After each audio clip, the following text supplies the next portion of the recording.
வணக்கம் நிகிதா. சென்னை ஆர்கே நகரில் திமுக வட்ட துணை செயலாளரை நபர் ஒருவர் ஓட விரட்டி அரிவாளால் வெட்டும் சிசிடிவி காட்சி தற்போது வெளியாகி இருக்கிறது. சென்னை ஆர்கே நகர் 38வது வார்டு பகுதியில் திமுக வட்ட துணை செயலாளராக இருக்கும் ராஜா இவர் தனியார் ஷிப்பிங் நிறுவனத்தில் வேலை செய்து வருகிறார். இந்த நிலையில் இன்று காலை அவருடன் வீட்டில் அருகே அவரது இருசக்கர வாகனத்தின் அருகில் நின்று கொண்டிருந்தார். அப்பொழுது மற்றொருவர் இருசக்கர வாகனத்தில் அவருடன் மற்றொரு நபர் பேசிக் கொண்டிருந்தார். அந்த சமயத்தில் பின்னால் இருந்த பேர் அவரை அரிவாளால் சரமாரியாக தாக்கினர். அங்கிருந்து ஓட்டம் பிடித்த ராஜாவை துரத்தி சென்று அரிவாளால் வெட்டி விட்டு அங்கிருந்து தப்பி சென்று விட்டனர்.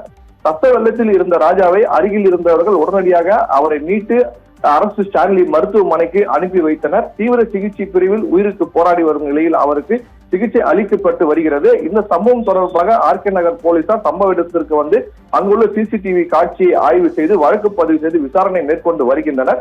முதற்கட்ட விசாரணையில் ஏற்கனவே இவருக்கும் அதே பகுதியை சேர்ந்த நபருக்கும் முன்விரோதம் இருந்ததாகவும், மேலும் இவர் ஒரு பெண்ணுடன் தொடர்பில் இருந்ததாகவும், இதனால் இவரை அரிவாளால் வெட்டியிருக்கலாம் என்றும் கூட கூறப்படுகிறது.